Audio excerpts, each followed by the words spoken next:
O que sobra para a seleção brasileira após o vexame na Copa do Mundo 2026? Nesse vídeo vou analisar a campanha jogo a jogo, ranquear os jogadores pelo seu desempenho e também projetar o ciclo de 2030. Vem comigo nessa, bora para análise. Antes de a gente começar a nossa análise, um convite bem especial. Tô fazendo bastante conteúdo nas redes sociais verticais, então quem quiser me seguir por lá, vou deixar o link aqui na descrição. Beleza? Vamos começar então analisando como foi a Copa do Mundo 2026, já que eu analisei todas as partidas aqui pré-jogo, agora a gente vai fazer um pós. Lembrando que, ó, vou deixar aqui na trilha todo parte, passo a passo, tudo que a gente vai abordar aqui neste vídeo. Fechou? Bom, vamos iniciar então com o Brasil e Marrocos, uma estreia onde a gente viu que o Brasil já teria dificuldades, principalmente contra equipes de transição, tanto que o gol do Marrocos sai exatamente dessa forma, só que no segundo tempo a gente melhorou bastante e conseguiu esse empate que nos deu esperança para os próximos jogos, que naturalmente seriam mais fáceis. Depois a gente enfrenta o Haiti, aqui obrigação total de vitória e vitória larga, foi o que aconteceu, 3 a 0, o Brasil até poderia ter feito mais, mas tirou o pé ali no segundo tempo. E uma grande partida, né, do Vinícius Júnior, do Matheus Cunha, enfim, foi a melhor partida da seleção brasileira, naturalmente contra o pior adversário nessa Copa do Mundo.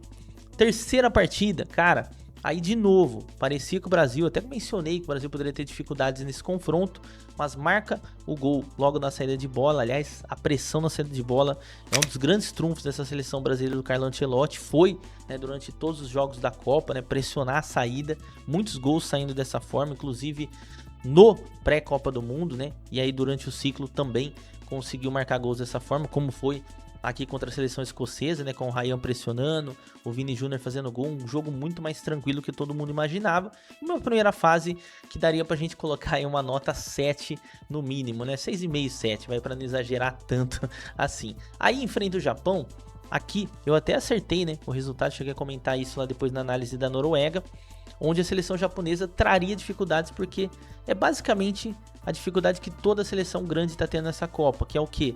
Ter que deixar campo aberto e atacar bloco baixo. Foi o que aconteceu contra o Japão. A gente toma um gol naquele erro de saída de bola ali, no ataque, né, que seria nosso, do Danilo. Aí dificulta bastante o jogo, que é o Japão se fecha totalmente. Só que o Brasil aí consegue, até a partir de cruzamentos, né, com o Casemiro, uma coisa que não é muito comum no nosso jogo, né? O Casemiro marca o primeiro gol, depois uma grande bola do Bruno Guimarães, que até então fazia uma grande Copa do Mundo. E aí o Martinelli, né, que foi uma cartada na manga do Ancelotti naquele jogo, jogando por dentro, acaba marcando o 2 a 1 e a gente classifica para as oitavas. E aqui é onde a gente cai contra a Noruega. Um ponto importante, pelo menos na minha visão, depois eu quero que vocês comentem aqui abaixo também, é que assim, eu não vi um jogo tão ruim da seleção brasileira como muitos mencionaram. O ruim foi mesmo de fato, né, principalmente na questão da estratégia de esperar um pouco mais, de dar a posse de bola para a Noruega, tanto que aqui nas estatísticas a gente percebe, né, 66% de posse de bola dos noruegueses, 34%, aliás, né, a Noruega nem é um time de ter tanta posse de bola assim, né, tanto que nessa Copa tinha uma média em torno de 49%, muito abaixo das principais seleções, mas nesse jogo foi a estratégia que o Carlo Ancelotti teve, que até então no 0 a 0, pelo menos pra mim, funcionou bem, porém entra aquela máxima, né, que eu acho que acontece em todas as Copas do Mundo recentes da seleção brasileira, 18 foi assim, 22 foi assim, que é pecar nos detalhes, né. Nesse ponto, o Brasil pecou no pênalti perdido do Bruno Guimarães, que eu falei em vídeo vertical também sobre isso lá em outra rede social, né, que pra mim teria que ter sido um pênalti batido por Vini Júnior por N fatores, tá. E depois por perder tantos gols, inclusive, né, aquele gol que o Endrick teve. E aí sim, contra a Noruega era provável, né, inclusive eu mencionei que seria um 3 a 1 para a seleção brasileira, que um gol pelo menos a gente tomaria, porque quando a gente tem um atacante tão mortal como é o Haaland do outro lado, a gente pode esperar que a gente precisa fazer no mínimo 2 gols para vencer o jogo, e foi o que aconteceu, tanto que se a gente observar, ele teve 3 finalizações, né, 2 não perigosas, essa de 67 minutos eu nem considero, que foi um carrinho que ele tocou na bola no último segundo, né, que ele quase ainda chegou na bola para marcar, e ele marcou, tá, então assim, méritos do Haaland, né, claro que teve alguns erros defensivos que eu pretendo abordar em vídeo curto também, mas assim, mérito total. O Brasil não fez gol e acabou sofrendo aí então essa eliminação muito por conta dos gols perdidos. Se a gente observar, vamos novamente nas estatísticas, né? Óbvio que o campo também fala, mas as estatísticas eu acho que nesse ponto ilustra muito bem o que foi o jogo. Cara, o Brasil teve 2,61 de gols esperados. Para vocês terem uma ideia, mesmo tirando o pênalti, que obviamente é muito alta a incidência de gols, que é 0,79, tá? Então o pênalti perdido seria 0,79 adicionado aqui.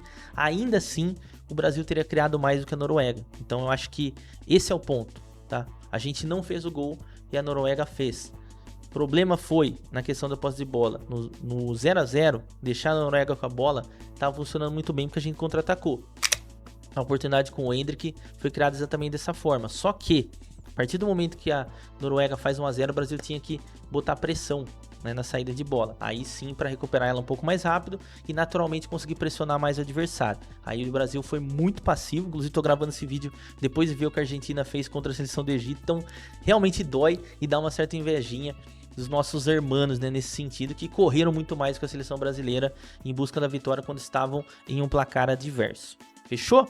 Feita essa passagem dessa análise, né, do que foi as partidas da seleção brasileira, vamos analisar individualmente também, tá? E aí eu trago uma tier list, né, que a tier list eu coloco 4 categorias aqui, sai com moral, sem ele seria pior, ou seja, aquele jogador que ainda bem que ele estava lá, senão talvez teria sido pior, aquele jogador que passou batido, ou seja, nem jogou bem, nem jogou mal, tá? E aí, os que decepcionaram, onde a gente esperava mais. Inclusive, vou analisar o Carlo Ancelotti aqui também, tá? Então, vamos analisar as 26 um por um, começando com o goleiro Alisson. Eu sei que muita gente cobra de ele fazer grandes defesas. Eu acho que contra a Noruega, ele até fez 2 boas defesas, tá? Então, assim, ele não comprometeu, mas também não foi decisivo, tá? Então, pra mim, eu acho que ele colocaria ali, né, de certa forma, talvez pelas opções que a gente tinha, o Ederson, que já não era muito confiável, o Everton até com um jogador confiável, mas 38 anos também não tá no seu auge, eu acho que sem ele seria pior. Depois eu quero que vocês comentem aqui embaixo. Depois, eu acho que vale a pena a gente atravessar esses goleiros, porque eles não jogaram, tá? Então, tanto o Ederson como o Everton passaram batido, tá? Gabriel Magalhães, na minha visão, tá? Sem ele seria pior. Óbvio que pra mim ele fez uma Copa do Mundo excelente, tá? Só que no jogo contra a Noruega, talvez a grande oportunidade de talvez ele tá aqui no sai com moral seria se ele tivesse neutralizado o Haaland naquele primeiro gol. Eu sei que é extremamente difícil, não é fácil, ele é um grande zagueiro, vai continuar sendo um grande zagueiro, mas ali realmente faltou um pouquinho mais. O Bremer é outro jogador que passou batido, né? Se me falha a memória, eu acho que ele teve pouquíssimos minutos ou nem jogou a Copa do Mundo, tá? Depois o Marquinhos, eu acho que sem ele seria pior. Eu acho que a nossa dupla de zaga, né, de certa forma fez uma Copa do Mundo ok, tá? Não foi a Copa do Mundo espetacular. O Gabriel Magalhães eu acho que até jogou mais bola do que o Marquinhos, então ficam por ali. O Ibañez eu acho que decepcionou. Eu sei que muita gente não esperava nada do Ibañez, mas ele ganha à frente do Danilo ali na lateral direita e faz um jogo muito ruim, né, contra a seleção marroquina, né? Óbvio, atuando fora de posição, lembrando que ele é zagueiro, mas eu acho que nesse ponto ele decepcionou. Depois, o Léo Pereira nem jogou, então passou batido. O Danilo, eu acho que não dá nem pra gente falar, né, que o Danilo seria uma decepção, então eu acho que vou colocar como passou batido, neutro, tá? Que ele comprometeu contra a seleção japonesa ali naquele lance, mas mesmo assim, contra o Marrocos ele entrou muito bem, então acho que fica ali, sabe, o nosso famoso nota 6, né, que era infelizmente o que a gente tinha no momento. Aí a gente chega o Douglas Santos, que muita gente criticou antes da Copa. Pô, o jogador do Zenit, um cara que 32 anos já, pouquíssima experiência em Copa do Mundo. Cara, pra mim foi um dos melhores e mais regulares dessa Copa do Mundo. E eu acho que ele sai com muita moral deste Mundial. Tá? Até vai ter um pouco de controvérsia quando a gente trazer ali o futuro da nossa seleção do ciclo 2030. Mas eu acho que a Copa do Mundo do Douglas Santos foi muito boa, tá? Tanto que a galera da Casa TV brincou bastante, né? Pô, jogador regular, tal, né? Se ele pedir uma bebida, qual que é a bebida preferida? É água, né? A galera fez bastante meme sobre isso, mas assim, um cara que realmente não comprometeu e foi muito bem em praticamente todos os jogos, tá? Regular em todos os jogos, no mínimo. Depois o Alexandro, eu já passo direto aqui pro passou batido, jogou muito pouco. Eu acho que com o Fabinho, tá? Eu acho que ele foi importante em alguns momentos e outros não. Eu vou colocar como sem ele seria pior, que eu acho que a gente não tinha um substituto à altura do Casemiro, por mais que muita gente critique o Casemiro, tá? A gente vai chegar nele. Então acho que em característica era o jogador que mais equiparava, tá? Vocês concordam comigo? Depois vocês comentam aí embaixo. Sobre o Casemiro, tá? Eu acho que ele não sai com moral. Também não dá pra falar que ele passou batido. E também não acho que ele decepcionou, pessoal. Me desculpem, tá? Porque o Casemiro, ele teve muitas nuances, altos e baixos. Altos, muito altos, como por exemplo o gol contra a seleção japonesa, o segundo tempo contra a seleção japonesa, e péssimo, né? Como o primeiro tempo contra a seleção japonesa. Então acho que sem ele ainda seria pior, porque eu acho que a gente não tem um jogador dessa posição. Não consigo pensar um 5 com as características que o Ancelotti queria para copar essa posição. Depois, o Bruno Guimarães, honestamente, tá? No fim das contas, ele vai entrar no como decepcionou. E eu explico exatamente por quê. Por conta do peso do pênalti, tá? Que foi um ponto ali, eu acho que onde a gente iniciou a perda da classificação contra a seleção norueguesa. Mas a Copa dele foi muito boa, tá? Então, se ele estivesse aqui no 100 ele seria pior, eu acho que ficaria ali no mesmo, né? Mas não dá pra falar que ele passou batido nessa Copa do Mundo, não. O Ederson, pra mim, passou batido. Jogou ali e tal. Aliás, perdão, vou fazer uma correção aqui. Pra mim, decepcionou, tá? Que eu acho que nos 2 gols da seleção norueguesa, ele cometeu falhas, tá? E eu pretendo falar depois em vídeos verticais, mas só pra vocês entenderem, pra ter um gostinho do que eu tô querendo dizer. Ele estava desatento no primeiro lance, estava do lado esquerdo passando instrução, provavelmente que o Ancelotti pediu, no momento que a bola estava rolando, chega atrasado no lance, não faz a cobertura do Endrick e a gente toma o gol. No segundo gol do Haaland, ele também não efetua a cobertura, ou seja, não fecha a linha de passe ali pro Haaland, o Haaland recebe a bola e acaba fazendo o gol, tá? Então acho que nesse ponto ele decepcionou, porque foi um cara que eu defendi, inclusive, que deveria ter ido para a Copa do Mundo de forma direta. Danilo, cara, muita gente pedindo Danilo titular e tal, jogou muito pouco, não entendi por quê, tá? Acho que poderia ser um jogador que sairia com moral se tivesse sido titular. Merecia mais minutos, mas acaba passando batido. O Paquetá, cara, na minha visão ele sai com moral, porque ele fez falta no jogo contra a Noruega. E também, né, as partidas que ele atuou muito bem, principalmente sendo um terceiro homem de meio campo, não um extremo do lado direito, como muitas vezes ele atuou, até no Flamengo ele atua assim e tal. Daquele lado esquerdo ele, Vini, tinha uma sintonia muito boa, tá? Então pra mim ele sai com moral. O Neymar, tá? Talvez pela expectativa que a gente tinha, decepcionou, e principalmente, pelo menos eu, não gostei daquela atitude dele de ficar naquele joguinho com o goleiro da Noruega, dando pancada no Odegaard. É óbvio, a gente tava ali à beira de uma eliminação, a última da sua carreira na minha visão, e claro que os nervos iriam se aflorar, mas eu acho que não é atitude de um jogador do tamanho dele, né, se propor aquilo, principalmente no pênalti, tá? E por que eu falo isso? Porque ali, cara, a gente já tava sendo eliminado, ele tinha que pegar a bola, sair correndo, boa, esquece o goleiro e vamos tentar atacar de novo. Óbvio que o Brasil tentou, inclusive ele também deu um bom passe pro Casemiro, porque o Casemiro acabou errando. Mas eu achei uma atitude muito pequena de um jogador tão grande dessa magnitude. O Vini, eu acho que o Vini é óbvio, né? Talvez eu acho que a grande crítica que a gente tinha, inclusive eu fiz vídeo aqui no canal, vou tentar deixar aqui nos cards aqui pra vocês ou no final do vídeo, que faltava ele jogar mais futebol pela seleção brasileira, tá? Não somente pelo Real Madrid, pela seleção. E, cara, ele foi muito protagonista em todos os momentos. A questão do pênalti, eu entendo que é uma questão de comissão técnica, decisão de comissão técnica. Ele poderia tomar a frente e pegar a bola? Talvez não seja o estilo dele, né?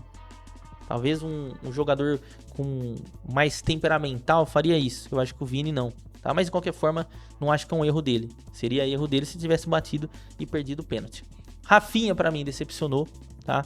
Não pela lesão, óbvio que ele jogou menos do que a gente imaginaria, mas até mesmo os jogos que ele participou, ele não participou bem. É um cara que, fazendo paralelo com o Vini, não aconteceu o mesmo que rolou com o Vini nessa Copa. O Vini sai muito bem, porque finalmente jogou futebol de Real Madrid na seleção brasileira, e o Rafinha não joga, que ele joga no Barcelona na seleção brasileira. Depois, o Martinelli, eu acho que sem ele teria sido pior, tá? Não acho que ele sai com tanta moral assim, uma moral absurda, mas eu acho que mesmo jogando fora de posição, ele foi bem, tá? O Ryan sai com muitíssima moral, cara, um jogador ali abaixo dos 20 anos, chamou a responsabilidade, fez o que era pedido por ele, né? Taticamente, tecnicamente, foi bem, tá? Poderia ter feito até gol na Copa do Mundo, e acho que ele jogou muito bem. E aí outro jogador que aconteceu exatamente a mesma coisa que rolou com o Danilo Santos. que foi o Luiz Henrique, cara. Luiz Henrique simplesmente passou batido, né? E pra mim, tá? Com a ausência do Estevão por lesão, ele seria o titular natural. E não foi. Né? Então, passou totalmente batido. Realmente eu não entendi o que passou na cabeça do Ancelotti nesse ponto. E aí, a gente tem o Matheus Cunha, que também sai com muita moral, pessoal. Cara, muita gente torce o nariz pro Matheus Cunha, mas ele é muito importante taticamente para a seleção. Não é o 9, até porque ele não é um 9, não é um 10, até porque ele também não é um 10, mas ele consegue ser os dois e às vezes ele consegue ser um 5. Até brinquei com isso em outra rede social, que é verdade, né? Que ele defende muito bem ali o espaço, coisa que o Carlo Ancelotti precisava. Quando precisa preencher a área, ele preenche a área. Quando precisa armar, ele também precisa armar. Não é um craque, não, nunca foi e provavelmente nunca será. Mas é um jogador muito importante nesse sentido para a nossa seleção. Depois a gente tem o Igor Thiago, que para mim passou total batido, entrou mal. Eu acho que eu colocaria até como decepcionou, porque os jogos que ele não jogou bem, e talvez por isso o Ancelotti não o chamou mais, tá? Depois a gente tem o Endrick, que para mim também decepcionou bastante, principalmente por não resolver no momento correto. Acho que os jogos que ele atuou foi exatamente aquilo que a gente esperava. Ele entra, faz aquela fumaça, pressiona os zagueiros, corre pra lá, corre pra cá, mas faltou um pouquinho de mental pra ele, finalizando bola de longe, né? Além do gol perdido, obviamente, que pesa muito nessa análise também. Então no momento decisivo ele não foi decisivo. Óbvio que a gente tá falando de um jogador de 19 anos. E também, né, eu acho que ele foi um pouco afobado, né, em diversos lances ali que ele teve a oportunidade até de concluir ou dar um passe um pouco mais açucarado para os seus companheiros. E por fim o Ancelotti, que também para mim sai como um cara que decepcionou, eu ia falar jogador, né?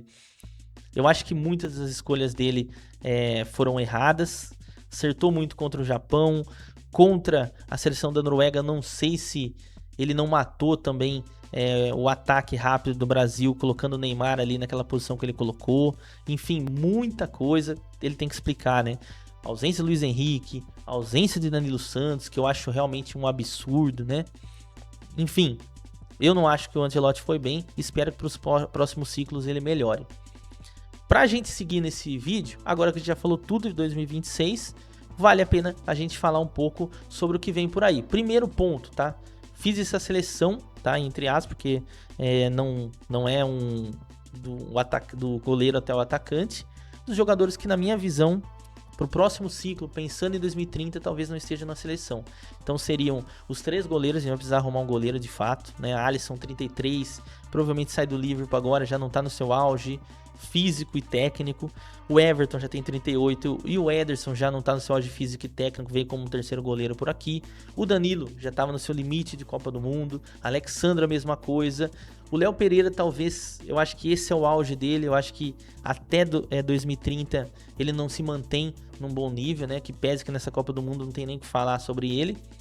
E lembra que eu falei pra vocês que ia ter uma controvérsia aqui, que é a respeito do Douglas Santos. Eu não acredito que com 36 anos, muito por conta da idade, né, ter chegado tarde na seleção brasileira, não acredito que ele jogue uma outra Copa, tá? Mas ele realmente sai com muita moral e vai ser lembrado, né, como aquele jogador ali, 2026 foi um cara muito regular, ponto. Depois no meio campo, 2 jogadores que pra mim encerram a passagem da seleção. Casemiro, muito óbvio, já tá indo pra MLS, então tá no seu fim de carreira. O Fabinho é outro que provavelmente com 36 anos não ocupe mais essa posição. Tinha muita gente que questionava ele nesta Copa já, né? Lá na frente o Neymar, fisicamente muito mal, comportamental, mental, mal também. Era a última Copa mesmo, ele sabia disso, ele já falou isso, então natural que ele fique. E talvez a interrogação na cabeça de você seja a respeito do Rafinha. Mas nesse momento o Rafinha já tá num processo de sair do Barcelona. O Barcelona quer vendê-lo porque entende que fisicamente ele já não tá bem. E o Rafinha é um jogador de explosão. Acho que daqui pra frente, pensando em 33 anos, apesar de não ser uma idade tão elevada, o Rafinha não chegaria em 2030 fisicamente bem. E principalmente nos lados ali, né? Os nossos pontas extremos, a gente tem muita opção. Tá? Então eu acho que ele não chega na próxima Copa do Mundo. E só para ilustrar, para ficar um pouco mais completo, né? Aqui estão os jogadores que para mim vão fazer a base, né, desse próximo ciclo. Mesmo o Bruno Guimarães terminando como decepcionou por conta do pênalti, ainda é um jogador com 32 anos, dá para dominar muito bem o meio campo. O Danilo Santos eu acho que continua seguindo como uma boa opção. O Gabriel Magalhães, que terá 32 anos lá, pode ser ainda uma boa opção. Eu acho que vai se manter por aqui, assim como o Marquinhos. Marquinhos, lembrando, 36 anos. Mas o Marquinhos fisicamente está muito bem com 32. É ainda uma interrogação, mas eu mantenho ele por aqui. Na frente, Vini, 25. Vai ali com 29 anos para a próxima Copa. Ainda se mantém o Endrick, como eu mencionei, não fez uma boa Copa do Mundo, mas vai ter 23 anos ainda. Ryan, excelente Copa, também 23 anos. E aí o Rodrigo, que eu acho que vale a pena essa menção, dessa lembrança, né? Por mais que eu ache que o Rodrigo não é muito sanguíneo, né? Mas a nossa seleção, de fato, como um todo não é. É um jogador que no fim das contas acabou fazendo falta em diversos momentos nesse ciclo, e acredito que para o próximo ciclo ele vai ter a mesma idade do Vini, 29 anos, ele possa estar na próxima Copa do Mundo. E aqui a parte mais interessante para quem ficou até aqui, então eu quero que você comenta aqui embaixo, se inscreve se você ainda não é inscrito, dá essa moral aqui para nós, que aqui eu acho que é o prime supra-sumo desse vídeo, tá? Que é onde eu mostro os jogadores que para mim podem estar no próximo ciclo, que eu projeto que possam estar em 2030, que são jogadores sub-23, tá? No gol, Pedro Morisco do Coritiba é muito bom goleiro, lembrando que a gente não tem um goleiro pro próximo ciclo, a não ser que o Alisson se mantenha aí, tá? Mas assim, não tem nada certo. Bento também não tá muito bem, a gente já tentou o Gus Souza também, acabou falhando ali contra o Japão, então a gente não tem uma certeza por lá. Pedro Morisco do Coritiba, a depender de como decorrer, e provavelmente ele vai dar um salto na carreira indo para uma outra equipe, com todo respeito, né, com maior dimensão, né, que vai dar mais mídia para ele.